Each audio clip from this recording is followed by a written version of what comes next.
Hell yeah. I had a feeling you're going this way. You can build your car over time and just insert your car in 14. And I'm already too big for this thing. I'm never gonna fit in this bit. You're trying to be cool? You. What's up, crew? Welcome to another episode of Prjct.POD, a podcast about things you'll never financially recover from. Today, we dive into one of the things that might have influenced you to love cars, and that's video games. I know I grew up playing a lot of Gran Turismo, Forza, Need for Speed, and basically, if it had a car in it, I was going to try it. We talk about all of these, plus a bonus game that you might not have heard of, and it was definitely ahead of its time. If you know the game and have experience with it, let us know down in the comments, and enjoy the rest of the episode. Getting there. Nice. Hell yeah. Sweet. Yeah. Are we gonna do like the soft podcast today? Welcome to another episode of Prjct.POD, a podcast about cars. Since they're loud, we're quiet. How do you feel? Go buy that money pit that you want. It's okay. It's all right. It wants you too. Just trying to soothe people into fucking Yeah. Also, not being depressed. Buy our merch that we don't have yet. You want t-shirts. I also like how you have like the GTM firm logo in the back when we're doing Project Pod. Yeah, the other garage one is in there too. You just have to expand the window. Yeah. I'm going to figure it out. I sent you a picture of where the Project Garage logo is going to be in the future. I don't think I'm going to do the upper cabinets in the new place. I'm going to do tall cabinets, bench, and then the slat wall. And then I'm going to do the Project Garage logo right in the middle and surround it with tools. And it's going to look so sick. That's going to look sick as fuck. Sick as fuck. And then the uppers will probably go over the laundry because the laundry's in the garage. Depends on how I do it. We'll see. We're doing it live. Yeah. So with that said, that's where that logo is going to go. And then the GTM firm one is going to go in a different corner so I can just pivot my desk. And now I'm in that chair until we have a warehouse. Yes, the warehouse. Do you have any lottery tickets? No lottos. I keep forgetting. Yeah, me too. It needs to be a part of my process. Like I go to 7-Eleven all the time. I should just buy $1 ticket every single time or $2 ticket. You know, Mega Millions, Powerball. Unless Mega Millions touches 500 million, I ain't buying it because this $5 ticket is bullshit. That return on investment has to be over $300 billion. A $5 ticket. It's a terrible investment. This is horrible. Anyways, all right. You said you had a topic. Yes, I do have a topic. I do have a list of topics that we could go through, but this one hit me the other day while I was scrolling through TikTok, and I've seen a bunch of videos about this, and never really kind of light bulb clicked in my head. But to kind of preface this, so we've talked about on this podcast car culture and getting into car culture and what got you into that. And we've talked about Fast and Furious. We've talked about you have family members that are into cars, and so you kind of just gradually get into it. You know, you just kind of get into cars eventually. But I think the thing that we never really kind of dove into, which I think is a really big part of people today being into the car culture or being into cars, is video games. Hell yeah. I had a feeling you're going this way. Yeah, video games. And really, I think it comes down to a very select few video games, which is what kind of popped up in my head. So early 90s, you had, a lot of the Need for Speed Hot Pursuit, you had Midnight Run, you had, Gran Turismo. And those games were really cool. Don't get me wrong, they were really cool, but they were all cars that you would never be able to afford. You're driving Porsches, you were driving McLarens, whatever. So it was kind of fun to race, but it wasn't something that was attainable. Yeah, and you were doing it on a controller too. So yeah, you're doing it on a controller. But even then, I think really what opened it up for a bunch, and really for me, was Need for Speed Underground 1. That game came out and changed the way people viewed cars and wanting to do that underground racing thing. Yeah, it was kind of set at the same time that Fast and Furious came out, so that that underground scene was really starting to become popular. And Need for Speed made this game, and instead of just here's a car that you can race around, they made the car completely customizable, and that completely changed how people viewed car games. Yeah, I mean, even now today with Forza is the new Gran Turismo, right? Yeah. Before it was really just Gran Turismo on PlayStation, no other options. And then Microsoft and Xbox came out with their competitor, which was Forza. And even then it was like, I get what you're saying. It was not like it was fully attainable for everybody because the trajectory of that game was trying to get to the supercars. Yeah. And your level of customization was like, here's your 2 body kit options for this. And then, you can change the color. I think it was Forza that first started the decals so that you can wrap a car. And if you remember, I did like the Spider-Man Lamborghini. I went hard on that shit. Yeah. Well, you can make your own wrap. Yeah. But like Underground and Underground 2, they had, you could put stickers, you could put decals, you could put everything on there. You couldn't save it and put it onto another car, but you can make really, it really had that like JDM Underground, like throw a bunch of stickers on your car, upgrade it kind of mentality that really fueled people getting into the car scene. And so I kind of wanted to talk about like how did video games really, did they have the type of influence that like the movies had, do you think? 100%. Yeah. And like, did you ever play like any of the Need for Speed? I know you did Underground too. I played just about, I think every single one of them at least touched it once, but I was even to go further back and rewind even harder and say, like, I think video games have always had an influence on what we like. And sometimes what influences your choices in video games is also based on things that you like. But arcade. What's the first arcade game that you touched that was car related? Yeah. So the first one I touched was Initial D by far. But the one that I played the most, and I is it forget what the Cruising name California? is. Cruising California. Actually, that was probably the first. Cruising California was probably. That's what I was gonna say. It's like that, or like the one with the 3 stations and the Yeah. pedal, and then the little dirt trucks that have to go. It's like so impossible to hit a hairpin because you spin the wheel and the thing's like hit wall. No, but there's this one. My brother and I used to go to. We called it the Magic Castle. I don't know what. Yeah, down the street from In-N-Out, where In-N-Out is now. Down the street from In-N-Out here in the South Bay, and it was a castle, and it was an arcade and mini golf place with batting cages.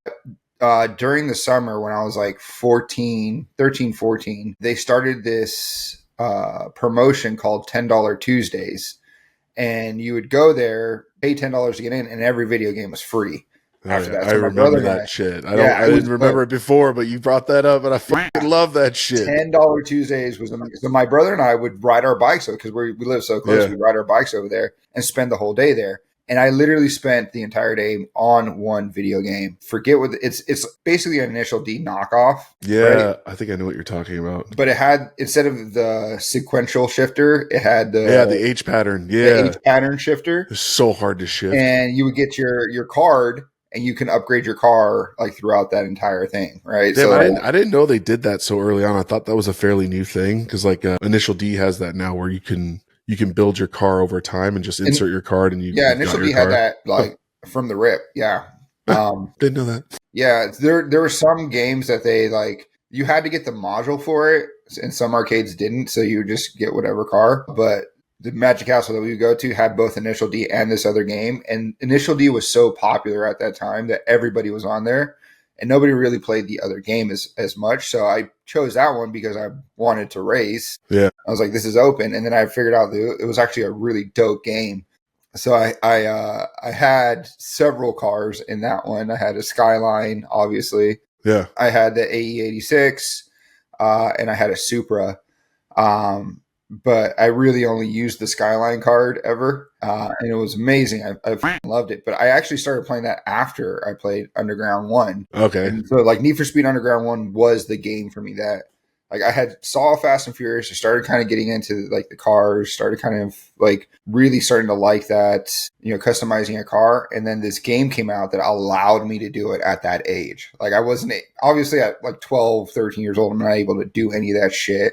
I can't afford any of it. I don't have a job, but that game allowed me to get an Eclipse and, modify the Eclipse or get you start off with like a Civic. Yeah. Right. And like, that's when you are of age, that's totally attainable. So like, I think that the Need for Speed Underground genre really kind of springboard a bunch of these other games and people getting into modifying vehicles because they were seeing these cars that are attainable, Civics, Agras, a Mustang. Bullshit cars that like you could buy every day, and you soup them up, and now you're racing other people on the street with like the dopest soundtracks ever on any. But-a-dum dum dum at the freaking menu. That was Underground too. But I think what's interesting too is you have to consider age, right? So we grew up with the introduction of these games, whereas like someone who was an adult already, yeah, who's also at that age when Gran Turismo came out, is at that age of wanting certain types of cars. And I would imagine that our love for cars, our love for like the Fast and Furious style, comes from countercultural. Neither of us can talk today. Culture, where it's like we don't want the stock car. We don't want, like, in Gran Turismo, it was all about stock car races, building up to club races, building up to super races. And the adults at the time that was released made sense. Like, oh, here's all those really cool cars that I wish I could own, and I can, play this racing style game. Whereas I looked it up, Fast and Furious, the first one came out 2001. Yeah. Need for Speed Underground came out in 2003. So it was like, here's not the birth, but like the real true invigoration of wanting to have that style of car, right? Super Street was a big deal.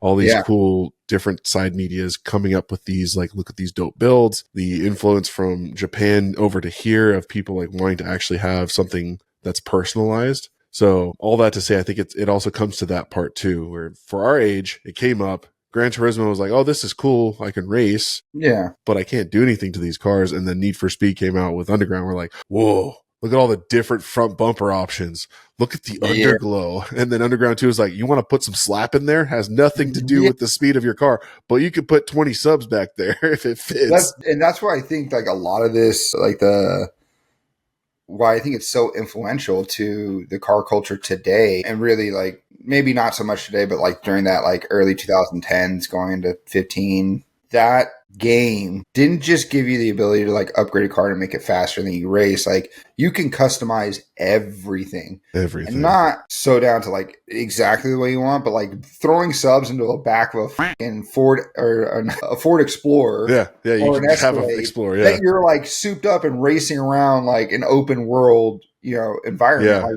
who the fuck does that? Who cares? That is the other big part too. The open world. I think that, okay, if we're talking about sort of what you're capable of doing, Gran Turismo was all about track days. And when you're young, like if we're talking about the age situation, as a kid, you like the cool cars, but you're never going to drive them. So you like this game because you get to drive cars. But those cars are only for the track and you're limited to what you can do. And then Need for Speed was like, that, let's drive around a city. There's no pedestrians, so it's not Grand Theft Auto level, but you get to like, burn out, do a quick donut, try to drift around corners, even though the physics sucked at the time. Yeah. And like, that was sick. Like you got to drive what you felt was your favorite car. And honestly, I need to like do a deeper research, but I don't know if I can find it. Do you remember on newgrounds.com? Yeah. Remember that shit. I remember the custom car. Yeah. We used to play that shit all the time in high school. And then you could drag race it, and it looked like shit, but it was so much fun. So, like, my love for cars started early, and I think it's because my mom likes cars. My dad was a car guy. And then, I don't know where and when, but like, I almost owned a Barracuda that was like super legit, but had a weird kill switch issue. So I didn't get it, and I didn't want to deal with the problems. My first real love was a Corvette Stingray. But really? And I think that might have been a Gran Turismo influence. I was talking about influences. I for sure thought it would have been a Chevelle. No, that was the next one and here's why. I didn't know what size that car was. It was like from Gran Turismo. I was like, I love the shape of this thing. It's so fucking cool. Yeah. And then there was one parked outside. I was like, I went upstairs and looked at it. I was like, this is so cool. I got really close. I was like, oh, fuck. And I'm like, what? 14 and I'm already too big for this thing. I'm never gonna fit this bitch. This is never gonna work for me. So I upgraded to a Camaro, and then I saw the Chevelle, and I was like, now that's what I want, because it's big, it's loud, and it's dope. And then somewhere down the line, I think it was like the whole Fast and Furious, Need for Speed Underground, maybe, unless was that drag racing game. Do you think that was before Need for Speed? No, that was after Need for Speed. Okay, because I fell in love with an Acura RSX for some reason. Yeah, for some reason. Yeah, I forgot about the RSX, man. Like Yeah. that was a really popular car in like 2003, Yeah. 2004. We will get one because I saw one the other day. I'm like, yeah, I still want to mess with one just for fun. Yeah. It could be cool. And then I think so. Fast and Furious came out. Those things happened, and then my love for the Evo, which is now my love above all, maybe very close first second with Chevelle, is from Too Fast Too Furious. Yeah. So, but every chance I get, if the Evo's in a game, I'm buying that game. If it's not in the game, I'm gonna think about it. Because if I can't have the Evo, I don't want it. Like Forza, I believe at least has the Evo 9. We've played the Need for Speed games together for a while, but the last one that we did, which It's like an underground-esque. yeah, it was Need for Speed Heat, which is like they moved away from the underground, which was it was working really well for them. They did Most Wanted, and Most Wanted was like for me, it's like Underground 2, Most Wanted are like almost one or two, right? Yeah. They're both kind of just right there as far as like the game and what you can do and how awesome it is.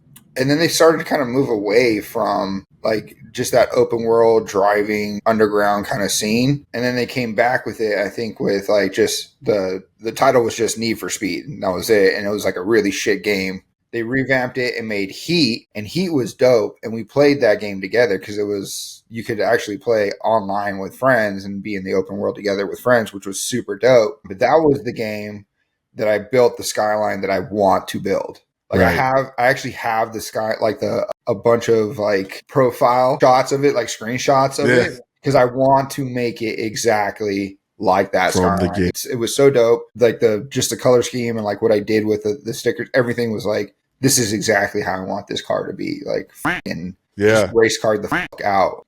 Loved it. But like we continue to play those games, and I think it kind of feeds into what you want to do in real life. And now with like Forza, the way that Forza is specifically, you can go out, build a car and be like, all right, if I do this, I can actually, migrate this to real life. Yeah.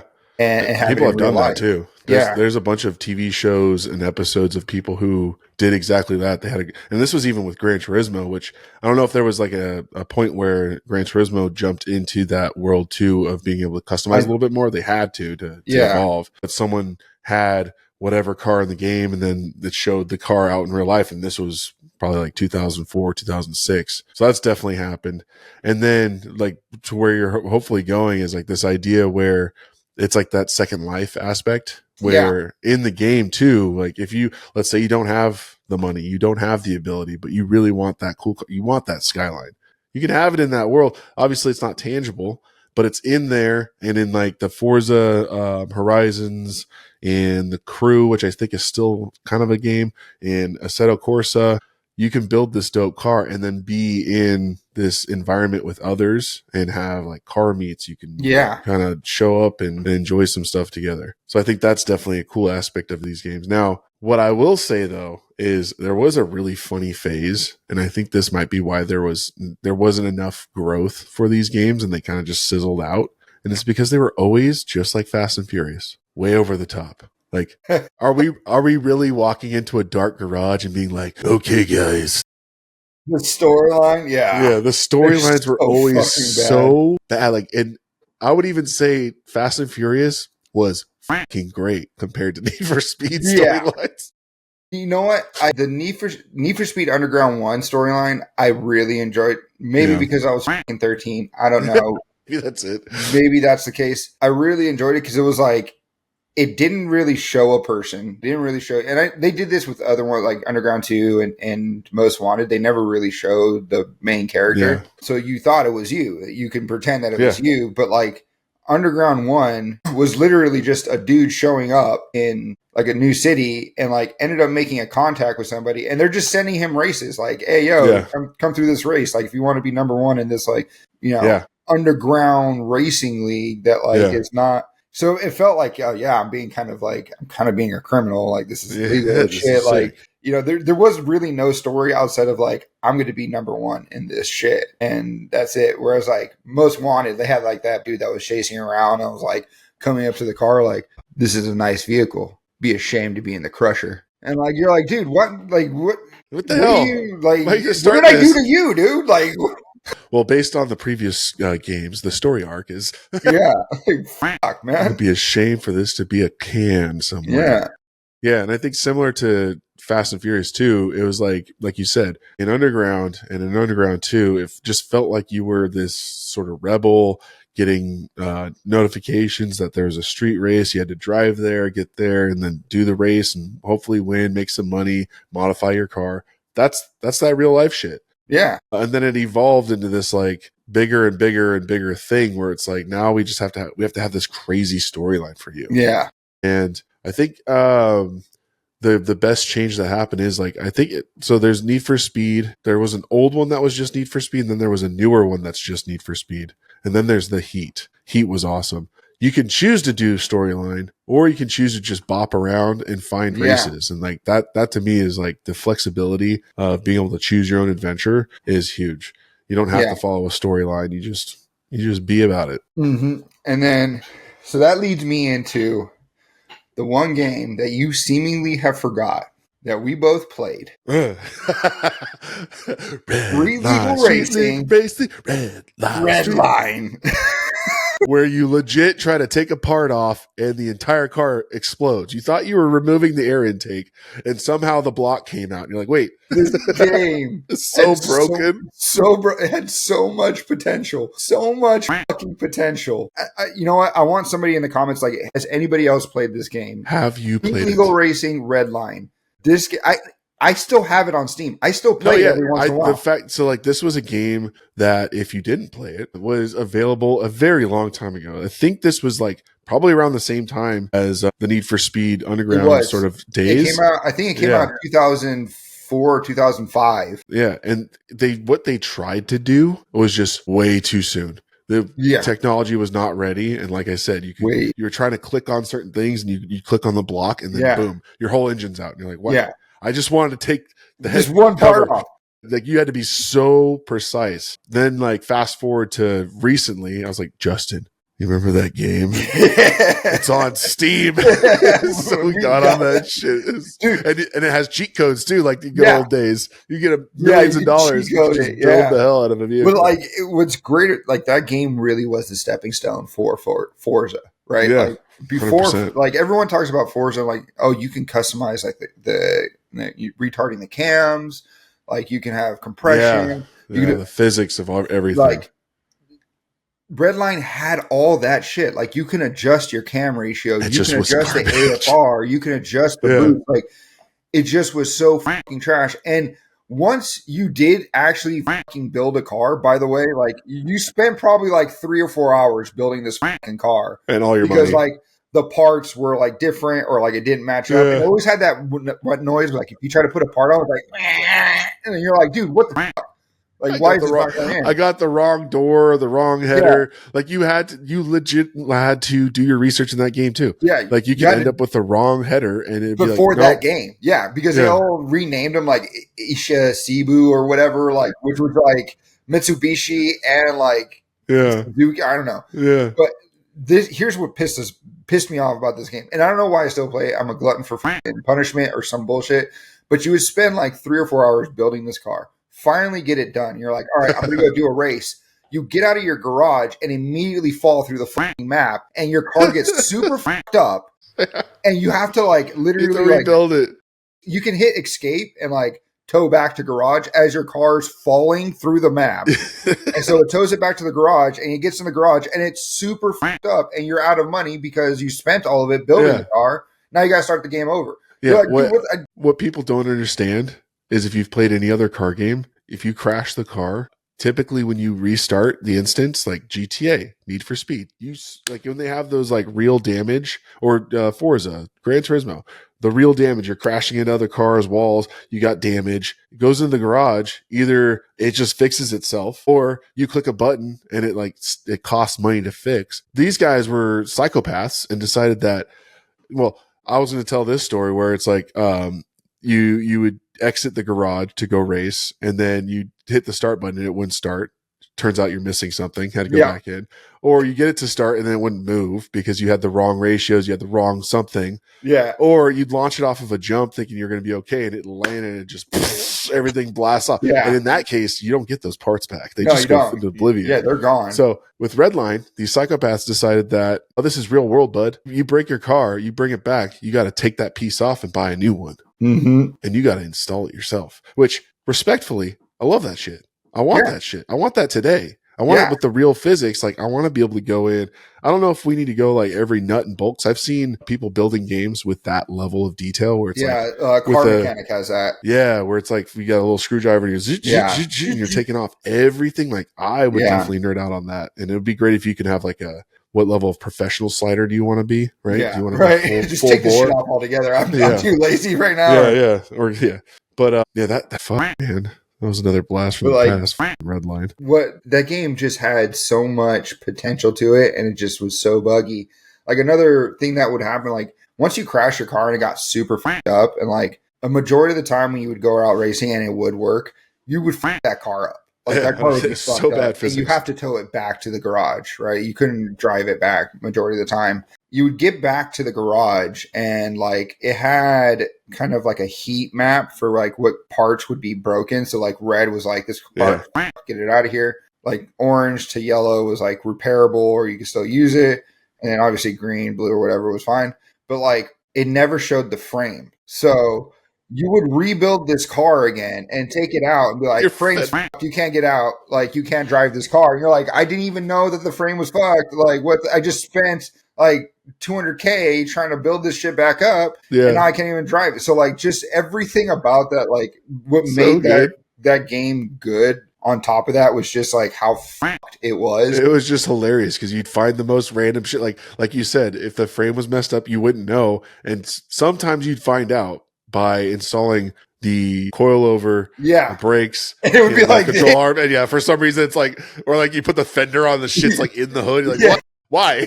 But why? This is bullshit. But so to circle back to your original question, which I think you basically answered it. I did not. I think my journey with games and influence is like this. In the beginning, when it first allowed you to sort of like customize the cars, but not really focus on the physics or the details of that power. It was more about slapping stuff onto a car. Like, we went through the journey of my cars and in my Toyota Corolla, seat covers, shift knob, sound system, stuff like that. It was just about putting stuff in there. And even when I had my Lancer, the most I did was an air intake because that's really all you could do with an automatic.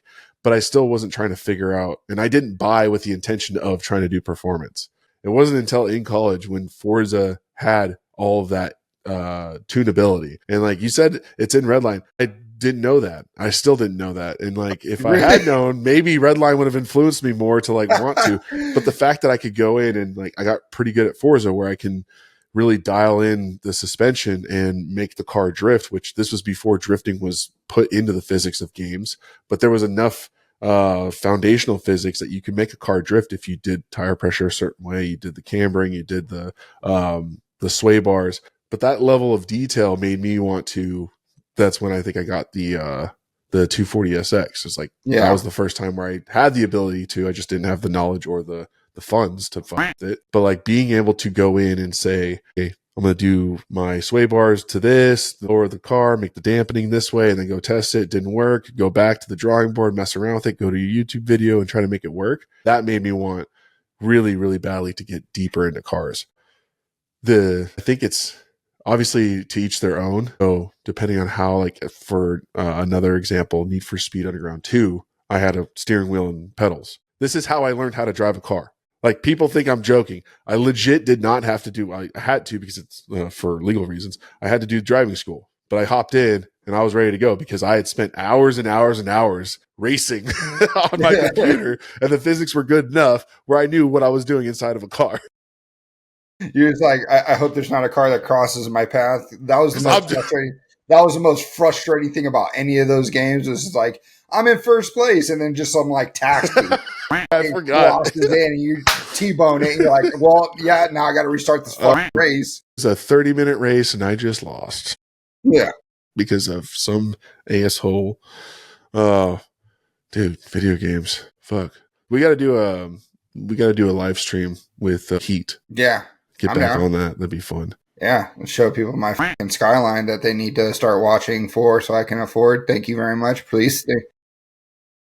I don't want to afford the game version. I want the real. Yeah. You guys are really like, to the people that are watching, I appreciate you watching, but you need to start telling everybody, family, friends, fucking whoever, because thank you. I am going to start an OnlyFans eventually because of this. I'm going to get this car. I will sell blood and semen. I don't care. It's happening. I mean, whatever. Yeah.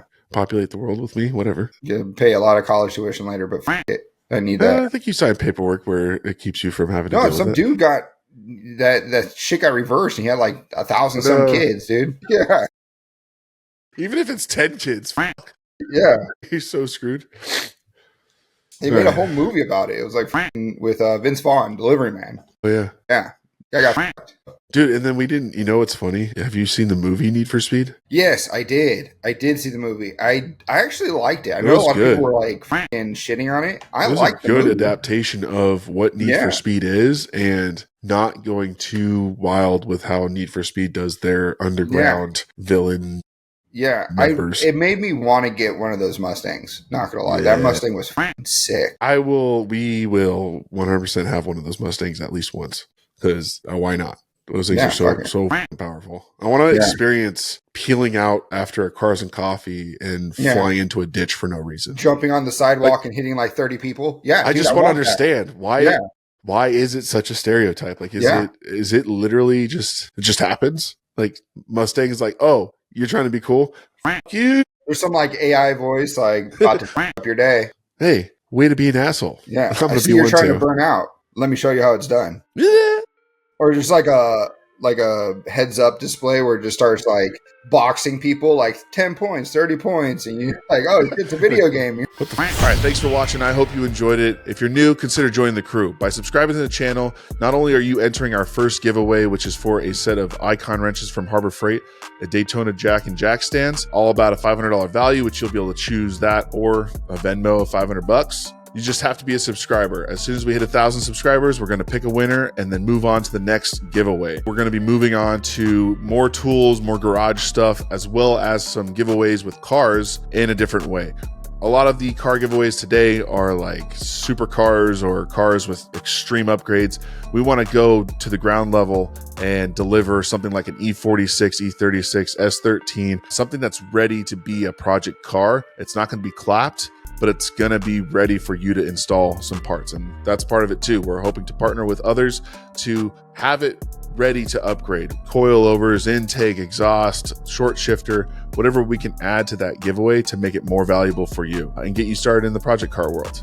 And then of course, Project Garage is dedicated to making some really awesome content. We had to slow down a little bit with some time and budget constraints, but now we're starting to open that back up. I just recently uploaded a video of a quick oil change on the Evo. And then in the near future, we have a new sound system for the Tundra, adjusting the camber with some camber plates on the E36 because that thing is way too aggressive. And then I do potentially want to get some headers for the Evo, which will be a fun install as well. And then of course, Justin plans to do a DIY paint job for his E36. And at the same time, I may wrap my E36 so that we'll have this sort of dueling series of wrap versus paint, which is easier to DIY. And if you're not new, you know exactly what to do. Hit the like button, leave a comment, share this video. Those are the ways that help grow the crew. And until the next one, I'll see you later, crew.